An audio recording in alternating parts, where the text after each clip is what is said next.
Radio on the AmericasBroadcastNetwork.com. Thank you for listening. What? What is today? Thursday.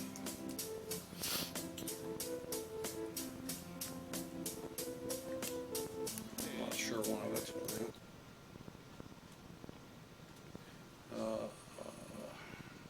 I'm just going to bring you on. Okay. Welcome back into the Doctor's Lounge. I'm your host, Dr. Hal, and each week we bring you all the information that you need to know about healthcare and give you and equip you with information so that you can advocate for yourself and for your family and be able to get the kind of quality healthcare that you and your family deserve. This show is brought to you by the Docs for Patient Care Foundation, which is the only healthcare think tank in the country that is run entirely by physicians, and the Docs for Patient Care Foundation is dedicated to the doctor-patient relationship and healthcare freedom for all Americans. Our website is www.d4pcfoundation.org, and we need you to just visit our website and look through there. There's information there on a regular basis that will augment what you hear on this show and help you so that you can help yourself with regard to understanding the issues in healthcare. And right now, those issues in healthcare are no more important than they are in this coming election, both at the national level and at the state level. And this is probably the central issue that all Americans are facing now. And talking about this today is my very, very special guest and dear friend who's been working in healthcare for a long time. I have had the privilege of being able to work with her hand in hand for over a decade on healthcare issues. She's the president and CEO of the Pacific Research Institute, which is a San Francisco-based think tank. And she's an advisory board member of the Docs for Patient Care Foundation. It's my honor and privilege to bring in today my good friend Sally Pipes. Good morning, Sally. Good morning, Hal. Thank you for getting up early on the West Coast time so you can join us here on the Doctor's Lounge early East Coast time. Right. Well, no, you're welcome. It's such an important issue, as you pointed out. Well, Sally, you've been just an absolute voice in the wilderness, trying to be the Paul Revere, if you will, of healthcare, and alert people about the danger that we're facing as a country, the looming danger of trying to take healthcare in a direction that some people in this country want to take it. And you've written a book which we're going to talk about.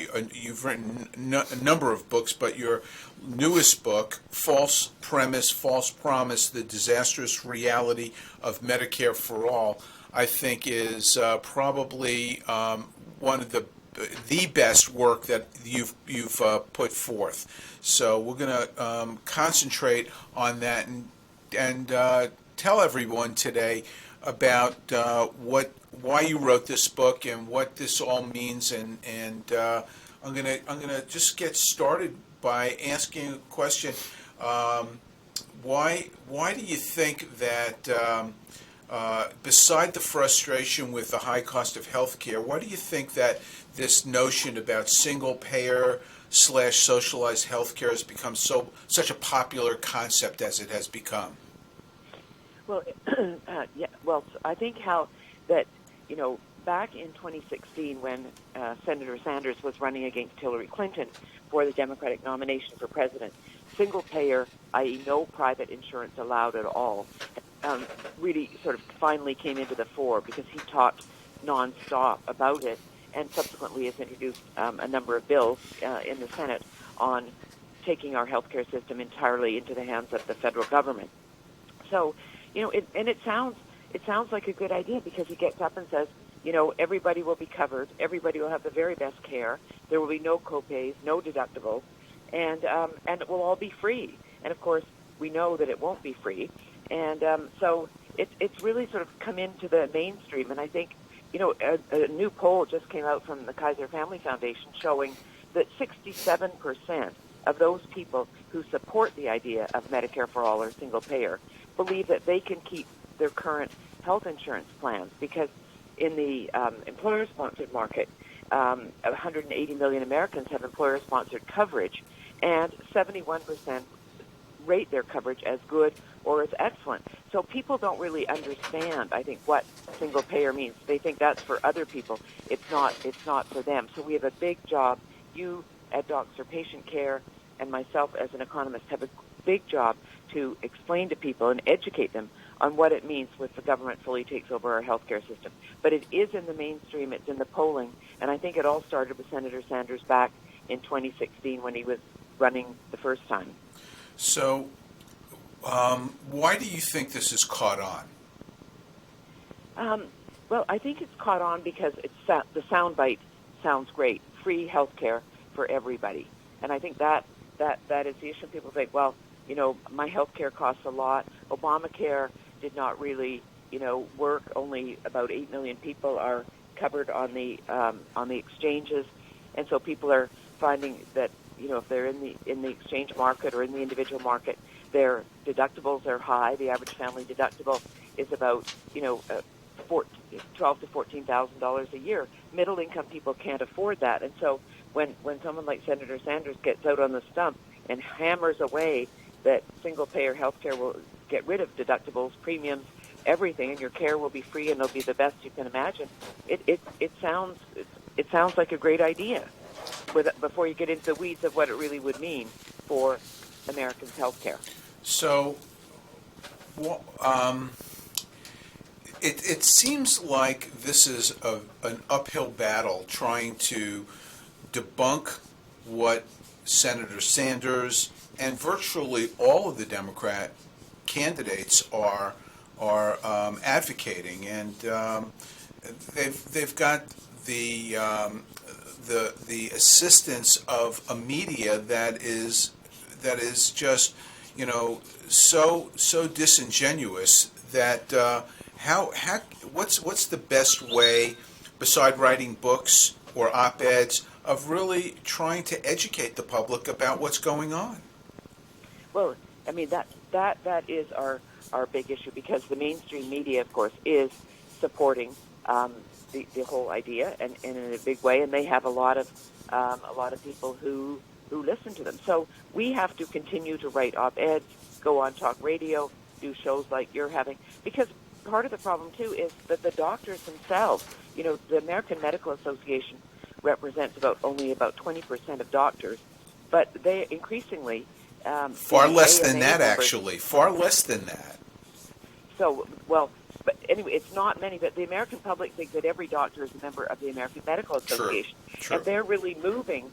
47% of the docs at their meeting last summer in Chicago voted for Medicare for all. Who would have thought that 5 years before that never would have happened? And so docs don't understand. Part of the problem, too, is that in the medical schools, as you know, the docs that are teaching young medical students are very much in favor of single-payer Medicare for all. They're employed by a university, and they think that the healthcare system is terrible. So students coming out of the medical schools now, for the most part, believe that government should run our healthcare system. So we have to get out. We have to do shows like you're having, get in the mainstream, do debates. I mean, I've debated, the head of the Physicians for National Health Insurance on Intelligence Squared.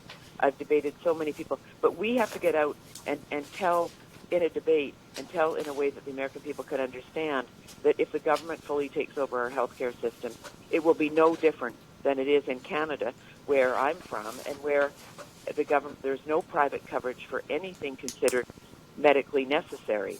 But because the government is only willing to spend 11% of gross domestic product on health care, compared to 18% in this country, the demand is much greater than the supply, and therefore you get long waiting lists, you get ration care, you get a doctor shortage, and of course taxes are high. When Sanders gets up on the stump and says the American family on average pays $11,000 a year in health care, and it says it's free in Canada. Well, it's not free. The average Canadian family pays $13,311 a year in hidden taxes for a system where the average wait in 2019 was, from seeing a primary care doctor to getting treatment by a specialist, was 20.9 weeks. Now that's over 5 months. So that's what happens when government is in charge. Older people have less access to care.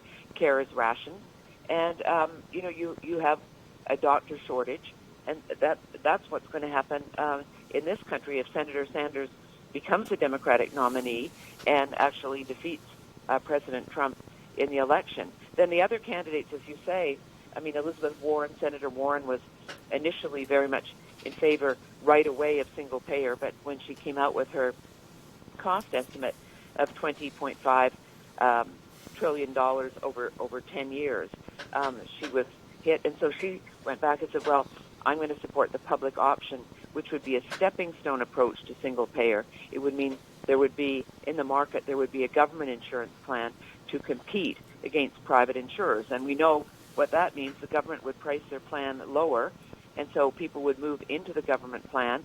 And before you know it, as Senator Warren said, she would have, in the first 100 days, she would introduce a public option, and in year 3, she would introduce single payer because people that were on that had the government insurance would like it so much they would want single payer. But all of the candidates, other than Sanders, have moved to this stepping stone approach to single payer. But it's all basically the same thing. It's just how fast are you going to move there?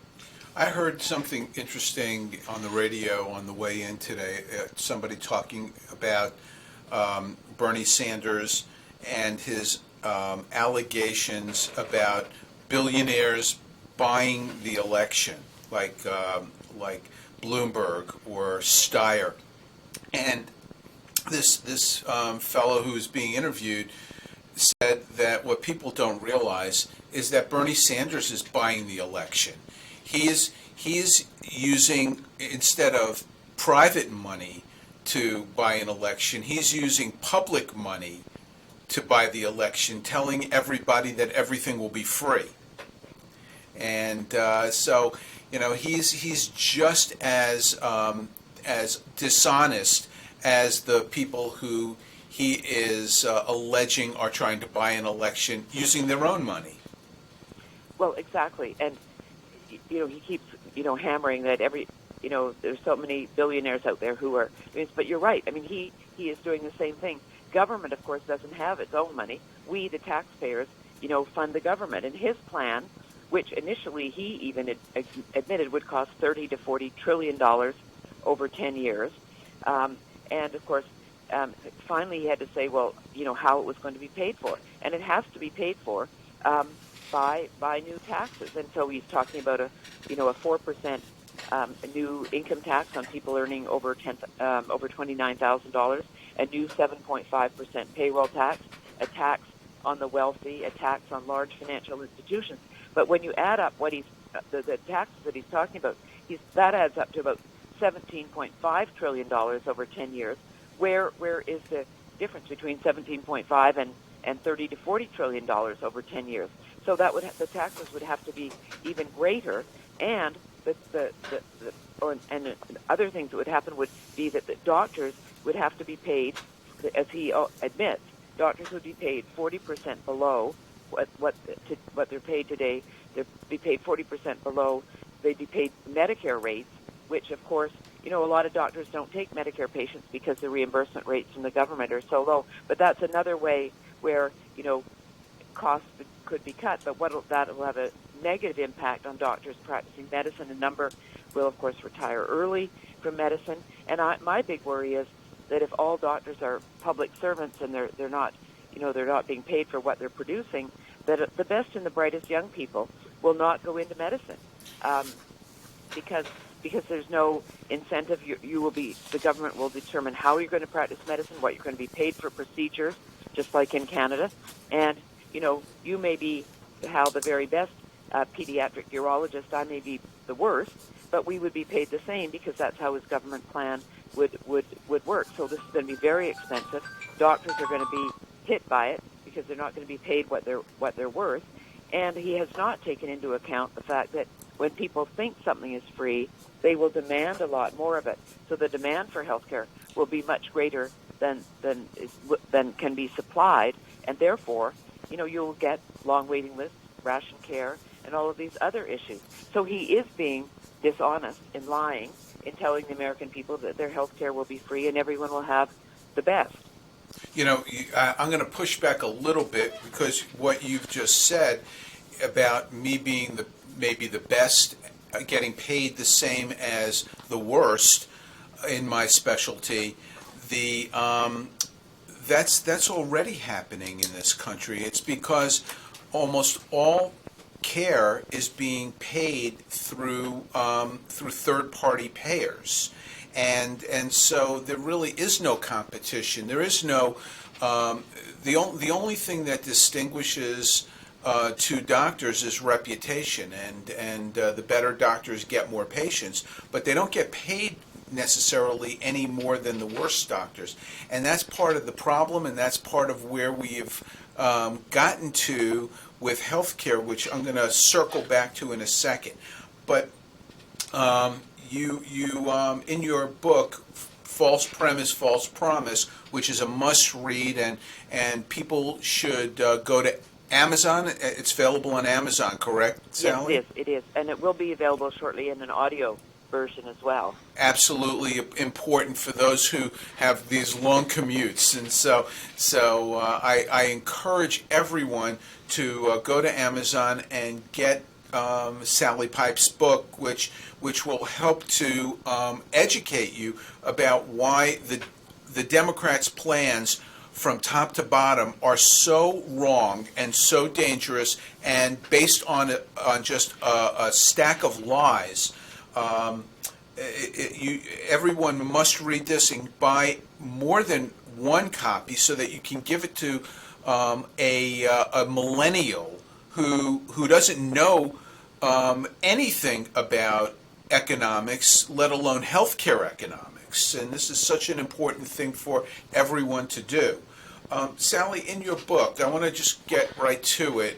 At the very beginning, and this is a point that Senator Sanders makes in every single debate that he has.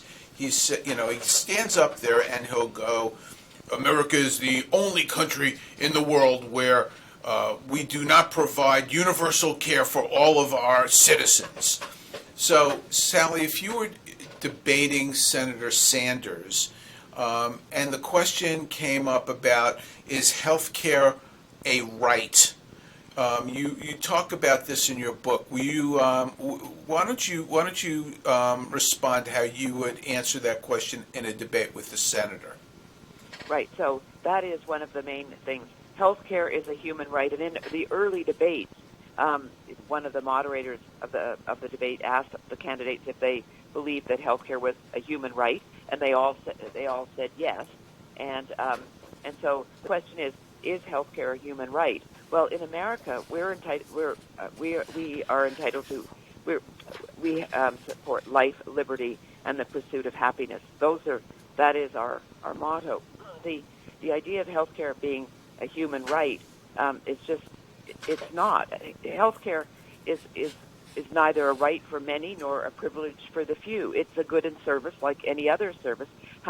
If healthcare became a right, well, what about food? If we don't have a right to food, people would starve. It's more important than a right to healthcare.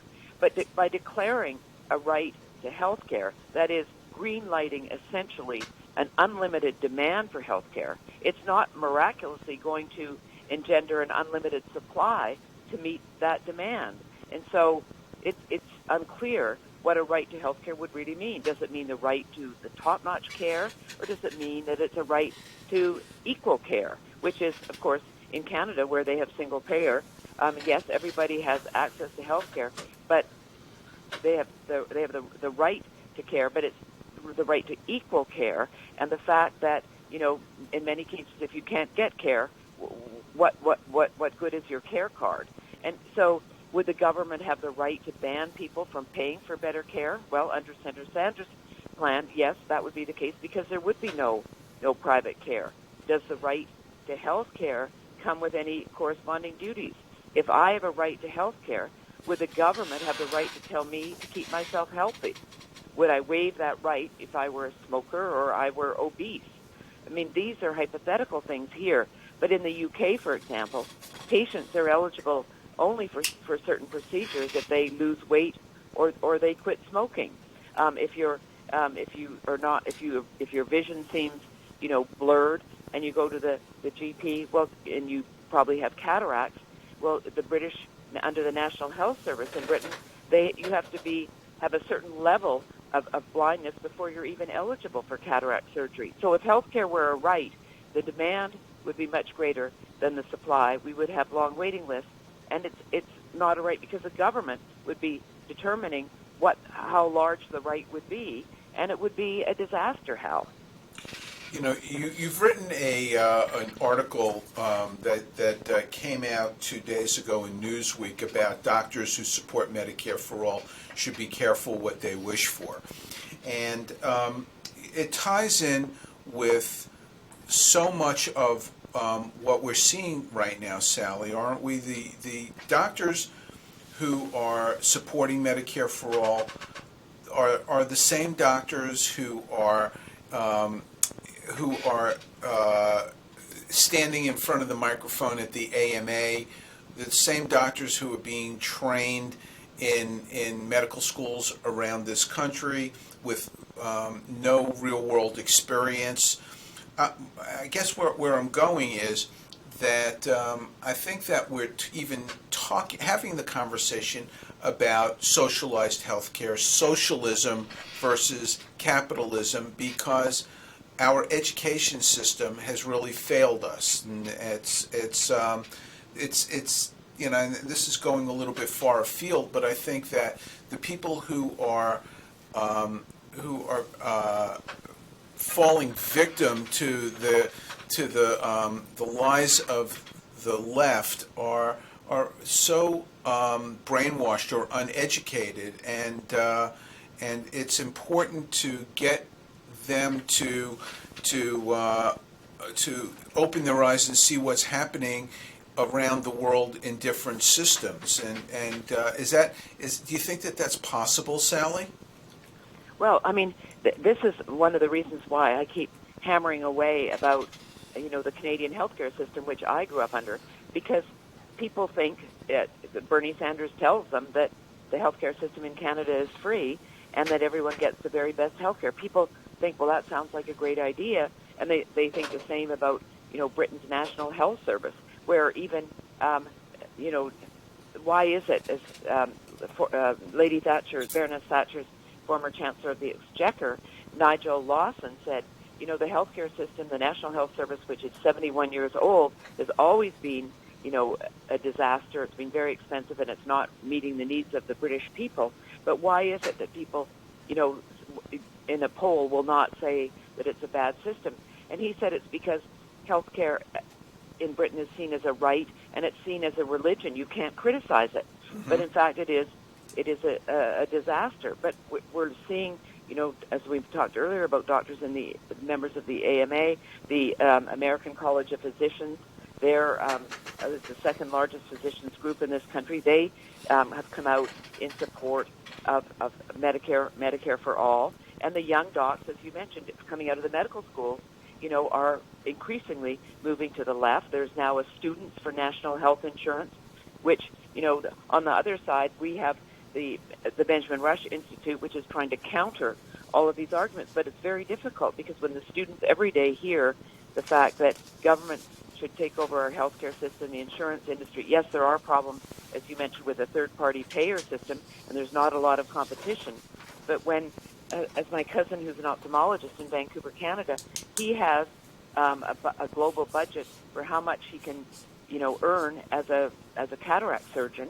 And by November, his global budget for what he does is finished, and he can't get paid for any more surgeries, and he can't accept private money. So he goes on vacation for the month of December because he can't get paid. And so, and he says, why is it that docs in America think if the government is the sole payer, it'll be terrific? Everyone knows that the government is very late in paying out bills, and if all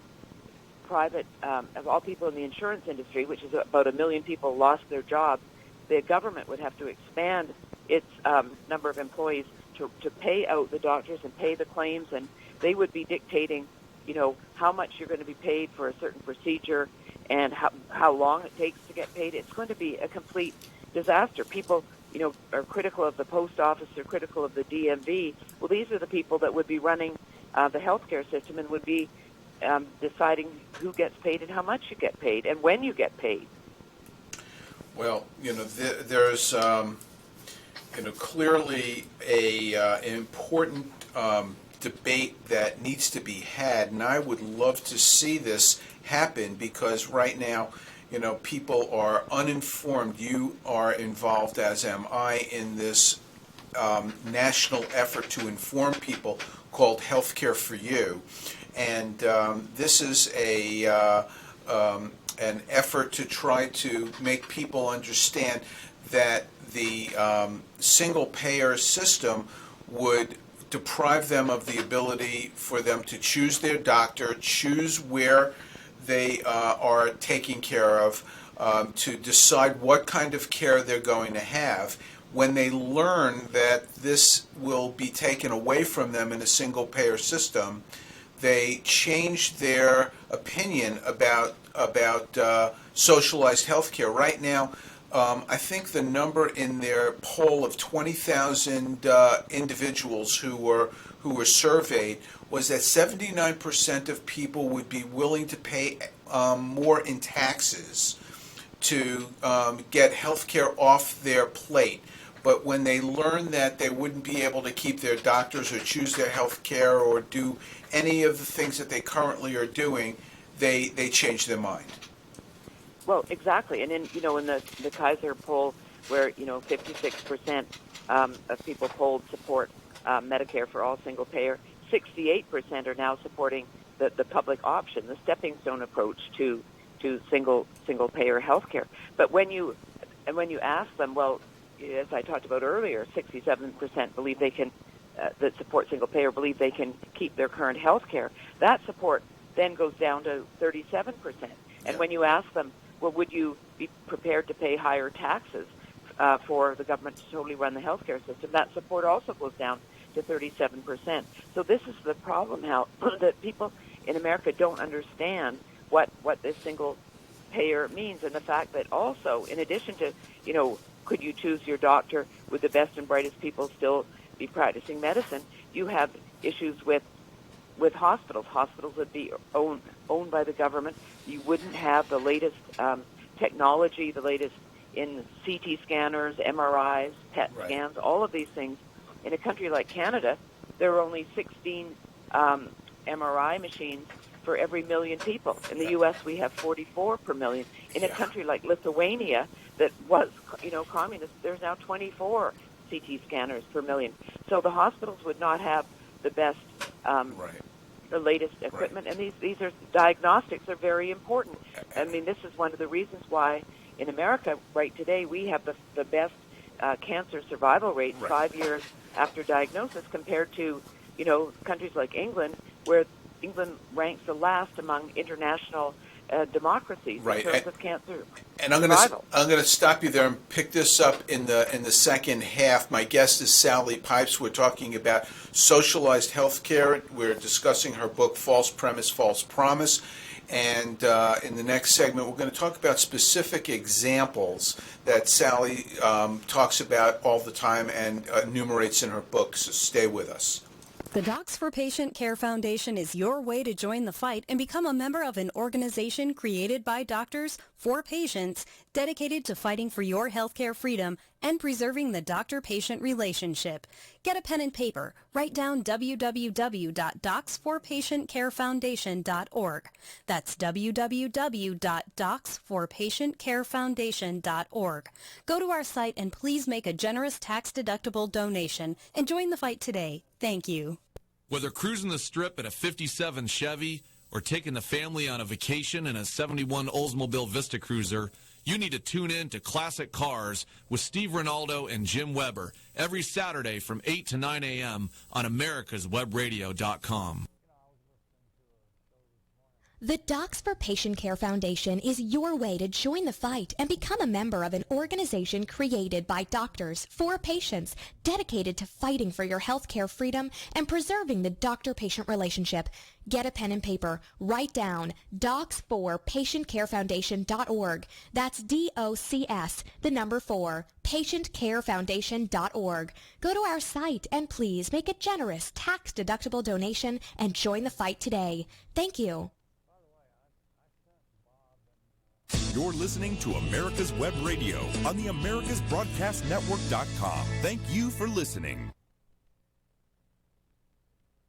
We're back in the Doctor's Lounge with my special guest today, Sally Pipes, who's the president and CEO of the Pacific Research Institute, who writes regularly for Forbes as well as other national publications, and just released her new book, False Premise, False Promise, The Disastrous Reality of Medicare for All, and we're discussing that, and it is absolutely a must-read. I know that everybody always says that about books that come out, but this is the topic that will change America if we go down this road that people like Bernie Sanders are trying to take us.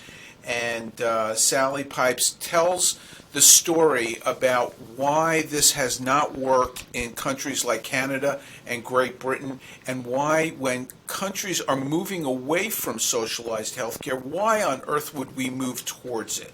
And snake oil salesmen like Bernie Sanders, who is a avowed socialist or communist or whatever you want to call him, an anti-capitalist, for people to believe that stuff that he's trying to peddle exposes laziness and ignorance on people's parts to swallow that nonsense. And so Sally tells about why in healthcare this is absolutely the wrong direction to go.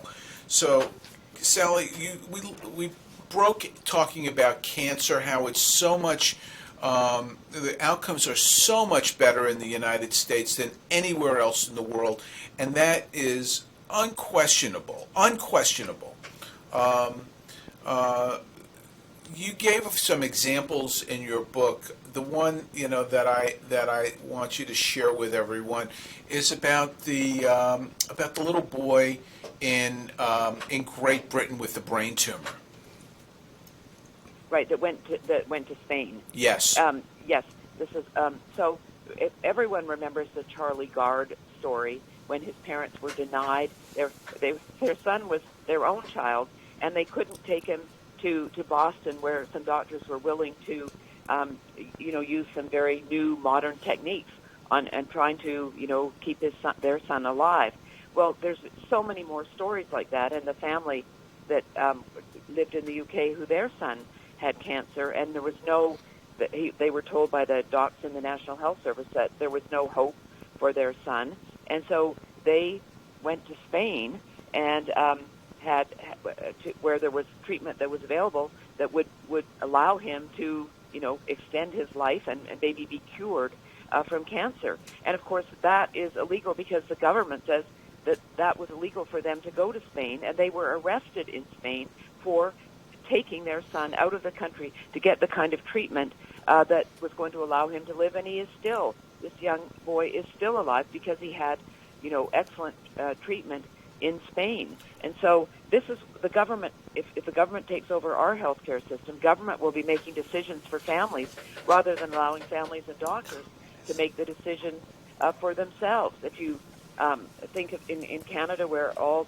healthcare is in the hands of government for anything considered medically necessary. And so if you think of the crooner Michael Bublé, who I'm a huge fan of his Christmas album, he lives in Vancouver, where I'm from, and his son at age 3, Noah, was diagnosed with liver cancer. It was terrible. The family was devastated. And Michael Bublé and his family didn't stick around in Vancouver wondering, when could he get treatment? Would it be the latest treatment that he could get in Vancouver through the BC Cancer Agency? He went to Los Angeles with his family, and they went to the Children's Hospital of Los Angeles. He said, we had excellent doctors, we got excellent care, and our son has been cancer-free for 3 years. But, he wasn't arrested for doing that, but the Bublés had the opportunity there was an escape valve for them. They could come to the United States. Where are people going to go if we have the government fully taking over our healthcare system? There won't be the latest procedures, the latest treatments, all of the exciting things that are going on with immune therapies today. They won't be available here. And where will we go? There will be nowhere for Americans to go. People come here from all over the world. And, in the United Kingdom, for example, Bernie Sanders says they have a single-payer system. They don't. They have a universal coverage system, in which the National Health Service covers about, close to 90% of patients, but private care is allowed. And for when people think the waiting time the waiting time to get treatment in the UK is too long, they use their private coverage. And so, as you say, how in countries like France and Germany and England with these universal coverage systems, the government programs are running out of money. There are delays and things. So these countries have a private option. What Senator Sanders is talking about is taking away any private option and putting us in a Canadian system. And, in Canada, Canadians, as I say, Bublé had an escape valve. 608,000 Canadians out of a population of about 37 million have crossed the border and come into the U.S. and paid out of pocket for MRIs, heart surgeries, all of these things that, they find that the waiting time is just too long. Rolling Stone frontman Mick Jagger, when he was diagnosed with a heart problem, he didn't go back to the UK and have the surgery done under the National Health Service. He went to New York and went to New York Presbyterian and had his surgery done privately. And as his younger brother, who's 71, said, at least Mick has not got to wait in line for the National Health Service. This is what will happen to all of us, and there won't be an option for us to go to, and it will result in lower life expectancy in the U.S. and higher rates of infant mortality and things. As I say, people come from all over the world here to get the latest treatments. The former premier of Newfoundland, Danny Williams, when he was diagnosed with a heart problem in Canada, he was told there was no hospital that could take him in a timely manner, and so he went to Mount Sinai Hospital in Miami, paid out of pocket for his heart valve replacement surgery, came back, and the Canadian media, just like the U.S. media were like, how could you possibly go to the evil capitalist United States and have your surgery done and have to pay for it? And Danny Williams said, it's my heart, it's my life, and it's my choice. If we get the government takeover, there won't be a choice. And I think this is why it's so, so important for the American people to understand what the British system does. There are over 4 million people in the UK on a waiting list trying to get a treatment. Ambulances are waiting. They're supposed to only wait 4 hours before getting a patient into the hospital. And, of course, they can't meet those targets. They're having to get rid of the targets. The average wait for cancer treatment in the UK it's much greater than the 62-day time frame that says the NHS says patients have to be treated for cancer within 62 days of diagnosis. They can't even meet that requirement. And can you think how, if an American was told that you'd have to wait over 62 days to get an appointment for cancer treatment, the American people would go crazy. They're used to having it right away. Right, absolutely. So Sally, what really puzzles me is the people who are saying these things publicly, Bernie Sanders or Elizabeth Warren, you know, they've got, you know, these are elitists. That's who they are, and they pretend to be of the people, but they're really elitists. And elitists know that they can impose a draconian measures on the population, but they would be exempt from it. How I can't figure out where these people think they're going to be getting their health care. Well, I mean, think about Bernie Sanders on the campaign trail last fall, Hal, when he had a heart incident. Right. Bernie Sanders, he went to a private hospital in Las Vegas, Nevada, had his surgery done right away, and so here is the free market, is the American system that took care of him right away. Right. If he had been in Canada and had this incident, he would have had to wait, over 3 weeks just to get an appointment to have an angioplasty test. Exactly. And so the system that he's living under and allows him to get the very best care is the one that he wants to have taken away. And he'll probably, just like in any situation, if you're in the government and you're a person in power, he'll be paying money to somehow under the table, just like in Canada, in British Columbia, where as I say, private health care is outlawed. My friend Dr. Brian Day, who runs the private Canby Clinic, has been fighting in the BC Supreme Court for over 3 years to try to get the government to say that private care could be there, and he sees over 60,000 patients a year and treats them privately, and it's the very politicians that are using his system, private care, to get timely care, that's fighting him in the court saying we can't allow this. So that's another important point that really needs to be hammered home for people to understand that these politicians are advocating a system where it would be illegal for physicians to administer care to them. They would be subject to prosecution if they're caught. But they expect to still be able to get this, and it just doesn't you can't square that circle. It just doesn't make sense.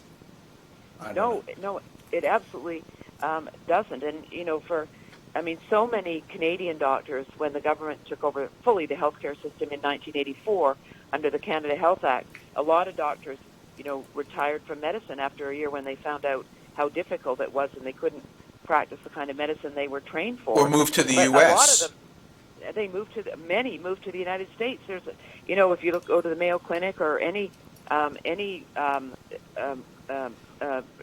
clinic of doctors here, invariably you'll meet Canadian doctors who left the system because they were completely controlled by what the government was willing to allow them to do. They even tried in Canada to say there weren't enough you hear this in the U.S., well, there aren't enough, specialists in rural hospitals, and so we need to get more docs to go to rural hospitals. Well, a lot of specialized, highly specialized doctors, they don't want to go to a rural community because the type of medicine they can practice, or the equipment isn't there, whatever.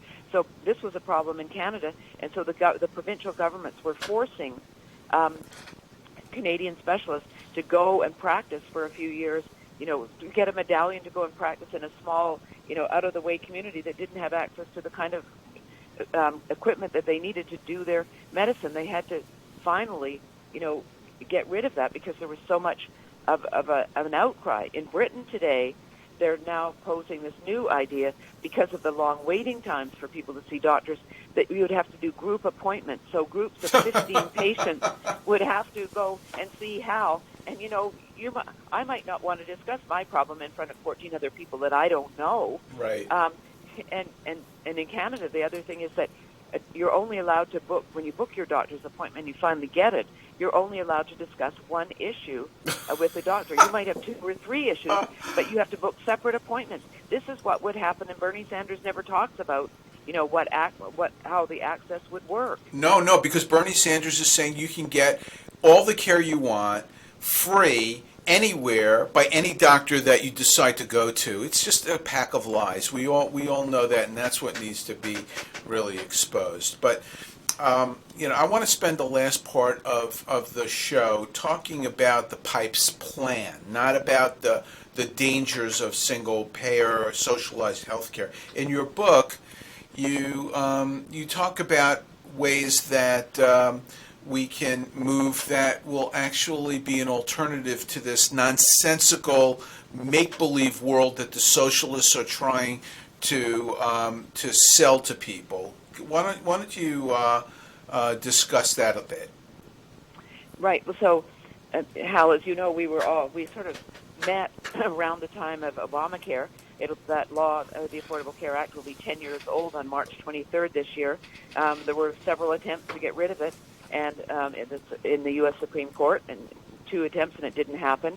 There is a case in Texas when the individual mandate was dropped in January 1st of 2018.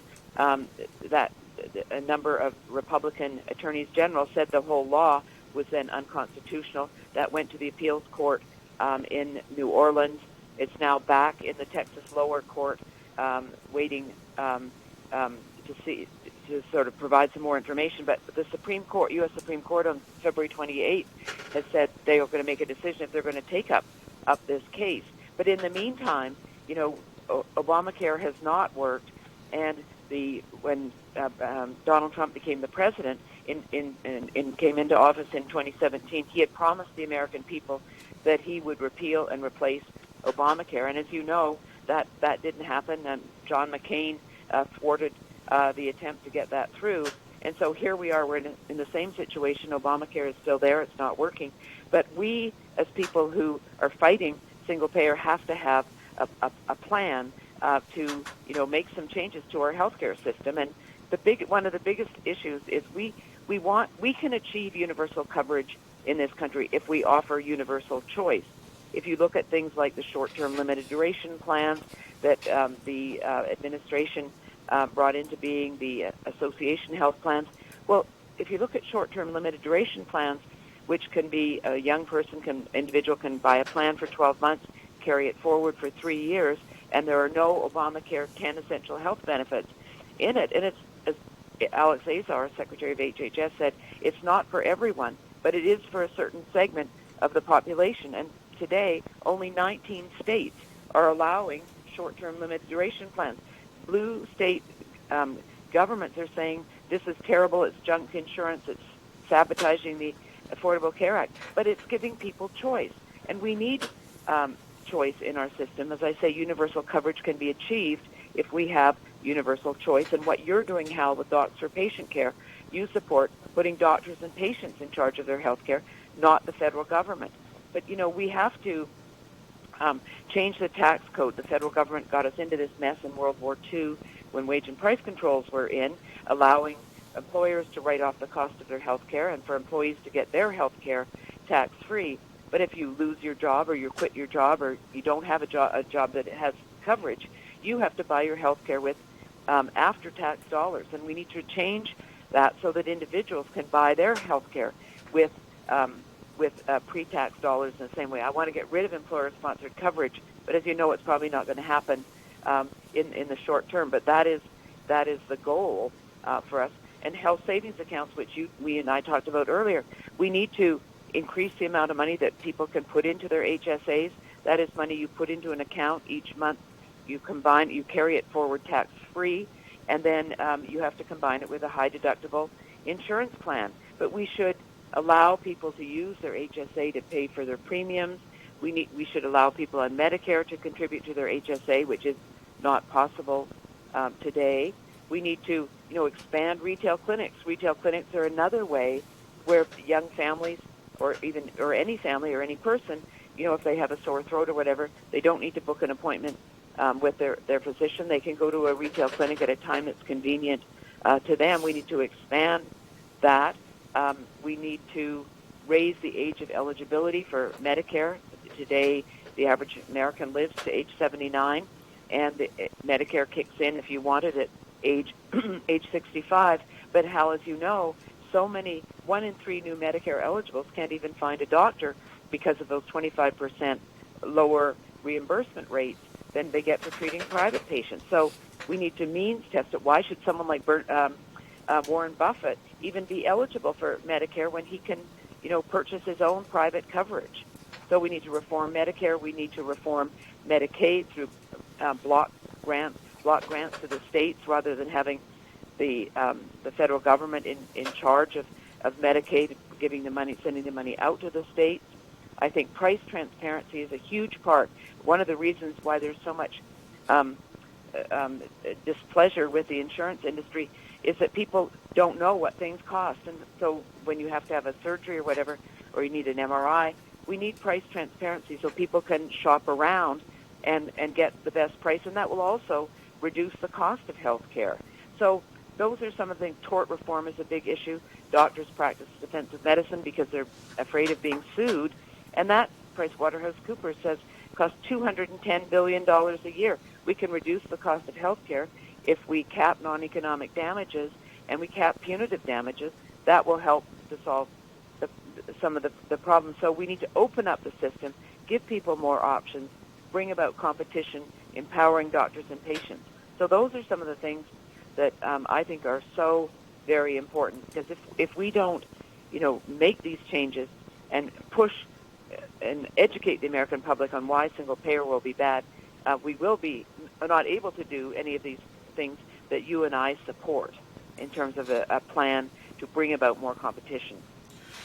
Sally, so many people focus on insurance, and you've mentioned so much in the last couple of minutes, so many aspects of things that are centered around insurance, but people falsely equate healthcare insurance with health care. And they're not the same, and you know that. But I think that many people fail to make that distinction. And I think that the reason why we're talking so much about coverage and tax treatment and all of these things is because healthcare is so darn expensive now. And the reason why it's expensive is what we really need to focus on. You mentioned a couple of them, which is price transparency. You mentioned about mandates. But I think that the elephants in the room are the special interests that the government has empowered or put in positions to rape the system and suck important dollars out of the system and away from patients.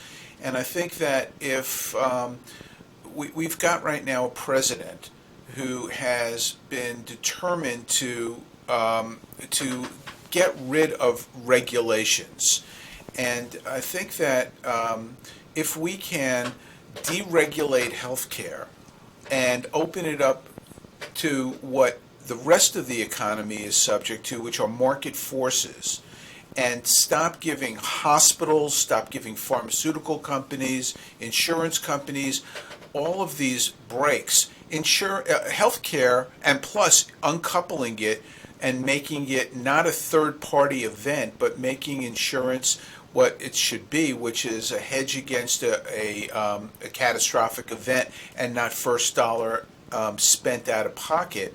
I think that we would find that many of these problems would evaporate instantly. Well, absolutely, Hal. And direct primary care is an example of that, and that's expanding, significantly, and particularly in places like Florida, where there are a lot of, older people. And Milton Friedman, my mentor, who wrote the foreword to my first book, said one of the reasons healthcare is so expensive is because people use a lot of it because they have first dollar coverage. They don't, and they have no idea what the cost is. Their employer pays their premium, and so they think, well, if they pay a small copay or a small part of the premium, they think that's what healthcare costs. And so they, like in anything, they use a lot more of it. But in America's a great country because we can decide which toaster we want to buy, which bank we want to use, which whatever it is, whatever HBO system. What car we want to drive. Yeah, right, exactly. Where healthcare, it's not. There's no choice, and 50% of healthcare today is in the hands of government through, as you know, Medicare, Yes. Medicaid, the program for low income, the CHIP program for kids, and the VA, which is a single payer system. And I wish people would read the paper, watch television, and see the horror stories that our vets face under the single payer Veterans Administration. That is an example. If you listen to to America's Web Radio later today, there's going to be a show that will discuss at 10 o'clock the problems with the VA and kind of be an expose piece today. But you're 100% right. I mean, so, we need to get, the insurance companies, the PBMs, the pharmaceutical benefit managers, they're the people that, reap the benefits of the program, the plans that are negotiated. It's the benefits don't go to the patient in terms of going to the pharmacy and getting the lower priced drugs that they should be getting. No. So you're right, lobbying is a huge part of this issue, and government is a major player. People in Canada say, oh, the horrible United States, people are dying in the streets. First of all, nobody should die in the streets in America anyway. Everybody is entitled to get coverage. Even illegals turn up at the emergency room and get very expensive coverage. But, they have that access, and Bernie Sanders wants all illegals to be covered under his healthcare system, which will add more to the cost of it. Right. The only people who are dying in the streets are people who choose to die in the streets. Right, exactly, and people who are, drug addicts and mentally ill, and that's a big problem. Mental health is ill. Yeah, that's a big problem in our country, and shame on us for taking the positions that we've taken and turned our back on this segment of our population that are suffering from these problems, and that's something that we really should be focusing on instead of this nonsensical business about how we can change the entire healthcare system to take care of 10 million people who truly are the real ones affected by no health care. Right, exactly. And if Bernie keeps saying there are 80 million people that have no insurance or uninsured and have no or underinsured. Well, if you look at the Census Bureau and break that number down, how 25% of the 27 million who are supposedly uninsured, 25% were eligible for Medicaid or CHIP, didn't sign up. 30% were eligible for the Obamacare subsidies that kick in at from 138 to 400% of the federal poverty level. They didn't enroll on the exchanges because the plans were too expensive and the deductibles were too high. 14% declined employer-sponsored coverage. 7% were not eligible for subsidies, and so they decided the exchange coverage was too expensive. And then 4 million, 15% were ineligible for subsidies, but they were illegal immigrants. Yeah. So you have to really break down that onion and say, okay, this is what he's telling the American. Elizabeth Warren gets up there and says, I've never met a person who likes their insurance. Well, there are a lot of problems with the insurance industry, but, I would say that with 71% of people with employer coverage saying they rate it as excellent or good, there must be some people there that actually like, the American healthcare system, and they are alive because of it. So, Sally, we've got 1 minute. I want one closing line. I want to thank you for being on the show today. I want everybody to go to Amazon and buy her book, False Premise, False Promise, The Disastrous Reality of Medicare for All by Sally Pipes. Sally, what's the one word you want to leave everybody with? I think P.J. O'Rourke's statement, if you think healthcare is expensive now, just wait until it's free. That's absolutely true. Well, Yeah. This has been a very enlightening discussion, something that we need to have more of, and I so appreciate you getting up early to be on the show to talk about this issue with us, and I hope you'll come back. Well, thank you, Hal, and you too. And here's hoping that Docs for Patient Care and the Foundation are, getting a lot of docs, because it's very worrying about what, how all these young docs, want single payer, and they don't have any idea what it'll mean for them. So they have to support you so they can find out the truth. We're trying. Thank you so much for being with us, Sally, and come join us next week when my co-host, Dr. Barber, will be back in the director's seat in the doctor's lounge. Good. Well, You're thank you, Hal. listening Take to care. America's Web Radio on the AmericasBroadcastNetwork.com. Thank you for listening. The Docs for Patient Care Foundation is